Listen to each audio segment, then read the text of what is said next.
안녕하세요. 자, 제가 정말 기약 없이 찾아왔습니다. 그냥 갑작스럽게 들이닥쳤는데, 자, 시작하겠습니다. 저는 인터뷰를 하러 왔고요. 우리 손진호 세무사님에 대해서 궁금한 게 너무 많아서 일단 방문하게 됐습니다. 자, 몇 가지가 있는데요. 하신 일은 제가 방금 말씀드렸지만 자세하게 설명 한번 부탁드리겠습니다. 육아를 하고 있는 세무사입니다. 여의도에서 세무회계 진이라고 하는 세무사 사무실을 운영하고 있고요. 그리고 공무원 단기학교에서 공무원 수험생들 세무직 대상으로 해서 세법 강의하고 있습니다. 공무원한테 교육을 하는 건가요? 공무원이 되기 위해서 우리가 시험을 봐야 되는데 네. 과목 중에 세법이 있거든요. 세법 봐야 되는 누군가 강의를 해서 공부를 해야 될 거잖아요. 노량진으로 가서 강의하고 있습니다. 네. 야, 그러면 혹시 세무사가 되려면 그분들은 어떤 공부를 하는 건가요? 세무직 공무원 말고 나 세무사, 나 공무원? 네, 공무원들.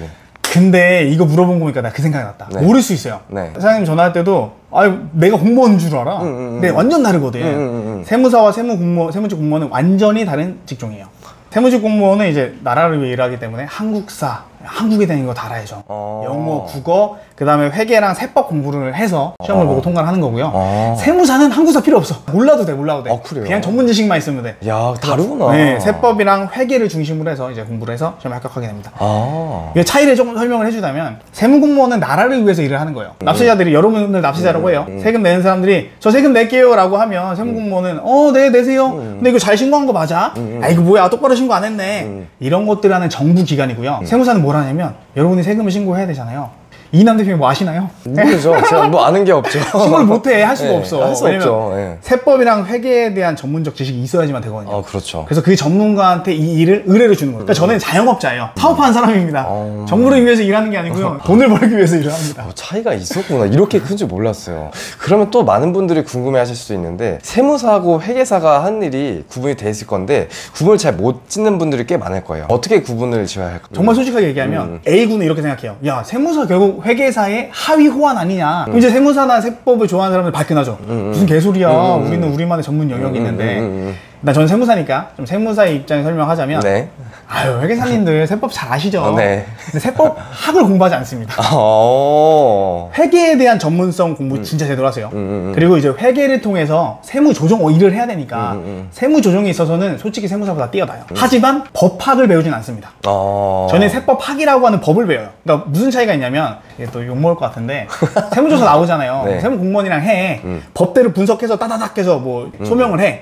근데 이제 세무공무원이랑 편안하게 얘기해보면, 회계사님들 일을 하면 조금 불편할 때가 있다. 좀 더 유도리가 있다는 건가요? 그거보다 이제 법으로 분석을 해서 자기들 법을 판단해야 되는데, 그냥 이제 자료가 계속 들어오는 거지. 이 법의 취지, 현재 상황에 맞는 법 문구, 예규 판례 해서 이렇게 판단한다라고 하는 법적 판단이 들어가야 되는데, 회계사님들은 이 법에 대한 플로우를 공부한 건 사실 아니니까, 그러니까 세법적인 기술이 뛰어나신 거니까, 거기에 대해서 세무공무원들이 이거 법으로 봐야 되는데 자꾸 근거만 주시니까, 내가 분석해야 되나? 약간 이런 좀 차이가 있죠. 그런 구분이 있었네요. 보통 분들은 회계사가 한 일하고 세무사가 한 일하고 비슷한 것 같은데 구분을 어떻게 지을까 했는데 명쾌하게 답변을 주셨습니다. 근데 회계사랑 세무사랑 비교를 할 때 회계사들 중에서도 세무업으로 개업한 사람 되게 많아요. 그래서 세무사가 하위호환하는 얘기가 나오는 게, 회계사들이 할 수 있어. 이 일을 할 수 있어요. 이제 여러분들한테 이 얘기를 꼭 해주고 싶어요. 변호사도 이제 세무업을 좀 할 수 있단 말이에요. 이제 자격증 취득 연도에 따라 다르긴 하지만. 그래요? 왜 그러냐면, 처음에 세무사랑은 자격증이 없었어요.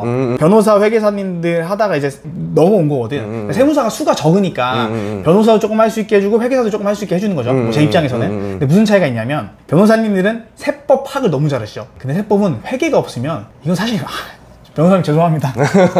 회계가 없으면 세법은 세법이 아닙니다. 뭐 얼마인지 계산을 할 수 있어야지 세법 적용할 거 아니야. 라는 게 이제 세무사 입장이고요. 회계사님들은 세법을 안 배웠으니까. 또 입장은 또 다르시겠죠? 저희는 약간 회색 같은 애들이에요. 이도 아니고 저것도 아닌데, 그래서 이것도 하고 저것도 하는 친구들. 네. 어떻게 보면 만능이네요. 네. 만능일 수 있지만 또 어떻게 보면 전문성이 조금 결여된다는 느낌도 약간 있죠. 뭐 이거는 뭐 논쟁의 소진이죠. 내 생각이요. 근데 여러분 욕하는 것도 여러분 생각이니까. 그래서 뭐 강의하는 거 아니니까. 일단 너무 놀랐던 게, 변호사도 세무사를 할 수 있다. 이거는 물론 사실 자격증 취득 연도에 따라 다르고 할 수 있냐 없냐로 지금 법으로 싸움이 많이 붙고 있어요. 내가 세무사 입장에서 얘기를 하려면 변호사 하면 안 됩니다 뭐 이렇게 해야 되거든요. 세무사라고 하는 입장에서 하는 거지 객관적 입장은 사실 아니잖아요. 그렇죠. 그렇잖아요. 그렇죠. 이것도 자꾸 말이 많아지는데, 제가 이제 어쨌든 입 터는 거를 조금 좋아하니까 세무사랑 변호사랑 싸울 때 이제 거기에 선봉에 있던 세무사님이 저한테 제안을 했어요.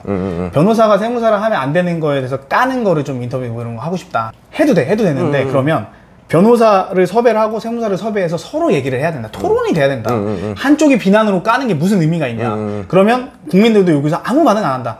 그냥 지들끼리 밥그릇 싸움 하네 뭐 이 생각밖에 안 할 거잖아요. 근데 변호사도 자기들만의 분명히 논리가 있을 거야. 그럼 듣고 수긍할 거 수긍해야지. 그리고 아닌 거에 대해서 얘기하고 걔들도 수긍하게 해야지.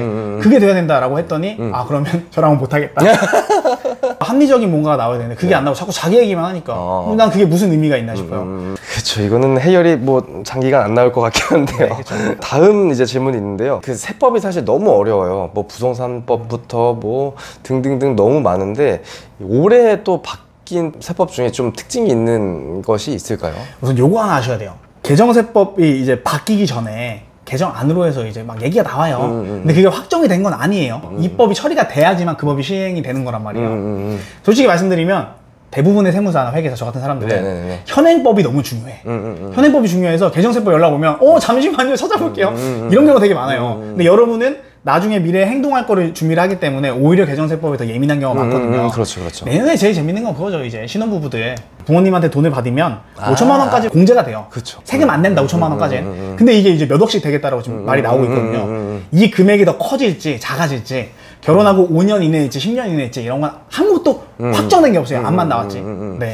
그게 제일 재밌어요. 저 뉴스에서 3억이라고 봤는데 그게 확정이 아니었군요. 확정은 아니죠. 지금 얘기만 나왔고 이제 다툼이 있어야지. 당에서 이렇게 개정안을 합니다라고 하면 각각의 국회의원들이 투표할 거 아니에요. 그렇죠. 투표해서 결정이 나야 되는 거죠. 그게 끝난 게 아니었구나. 저희는 확정적인 게 나오기 전에 알 수가 없어요. 그러면은 증여 관련 이슈 말고 저희가 또 알아야 될 게 또 있을까요? 잘 모르겠습니다 지금. 저도 잘 모르겠어요. 부동산 관련해서 다 완화돼서 풀리고는 있고 네. 세율은 올해 바뀌어서 적용되니까 세율 바뀌어봤자 뭐 1% 떨어지고 뭐 범위세 이러니까 사실 그렇게 지금 와닿는 법은 없거든요. 재밌는 건 하나 있어요. 이제 접대비라고 하는 손익계산서 항목이세요. 제가 이제 업무를 하면서 누군가한테 업무를 좀 잘하기 위해서 제가 만약에 이인환 대표님 만나서 밥 사주고 이래. 이거 막 하면서 돈 받고 막 일하려고. 그럼 이게 접대한 거잖아요. 그렇죠. 아니 접대비라고 하니까 사회적으로 이게 단어가 이상해. 기업 업무 추진비인가 이걸로 바뀌었어요. 명칭만. 아무튼 기업 업무 추진비 그리고 3억 어떻게 될지. 네. 기업 업무 추진비로는 이미 개정된 바뀌기로. 거예요. 이거는 이미 개정된 걸로. 확정됐죠. 그러면은 그 전에 있던 이제 단어는 이제 영영 사라지는 거네요. 그쵸. 되게 웃기죠. 회계에는 있죠. 회계는 또 회계 있어요? 개정 처리에서는 접대비라고 있을 거예요. 근데 그래요? 세법에서는 기업 업무 추진비가 바뀐 거예요. 법 문구상. 세법상 한도라던가 정의해 놓은 건 거의 동일한데 명칭만 바뀐 거잖아요. 그럴 거면 내용이 바뀌어야지. 접대비에 굉장히 특징적인 게 있어요. 제가 ABC마트에서 만약에 나이키 운동을 샀어요. 이거를 내가 비용 처리를 해. 말도 안 되잖아요. 세무서에서 이제 연락 올 수 있잖아. 이게 뭐예요 이거? 이거 개인적으로 운동화 신고 다니면서 너 신발 신는 거 ABC마트 산 거 아니에요? 제가 이인환 대표한테 선물로 줬다고요. 저 업무하는 거 너무 고마워가지고 비용 처리 가능하잖아요. 그럼 이인환 대표한테 전화를 해보겠냐고. 만약에 한다고 쳐. 했어. 그럼 뭐라고 했어요? 줬어요. 라고 할 거 아니에요? 근데 뭐예요? 근거대 없어요. 라고 해. 그럼 뭐라고 하면 돼요? 이거 신기 싫어가지고 친구 줬어요. 뭐 이거 어떻게 잡아낼 거야? 접대비는 그 논란의 여지가 있는데 제 생각에 개인적인 생각이에요. 세법에서 조사를 통해 잡아내기가 너무 힘들어요.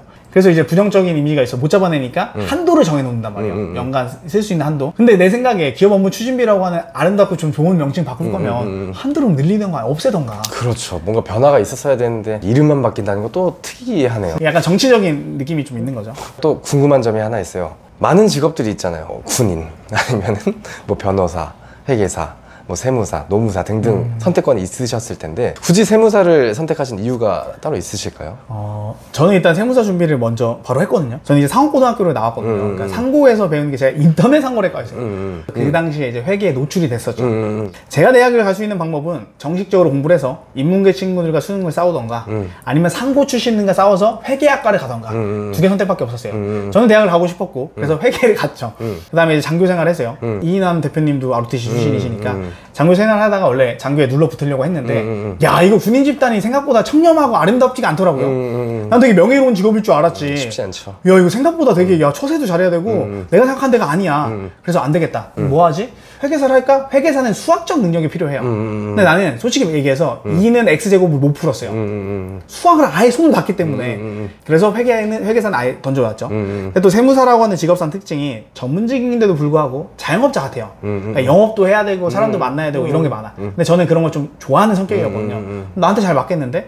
라고 해서 세무사를 먼저 준비를 했죠. 진짜 막 고생 많았어요. 세무사 공부할 때 막 무슨 중학교 수학책 사서 공부하고 공부하는 법을 이만큼 쌓아서 공부했어요. 진짜 주변에 보면 보통 한 4년 정도 공부를 해요. 빨리 붙으면 3년 내에 붙고.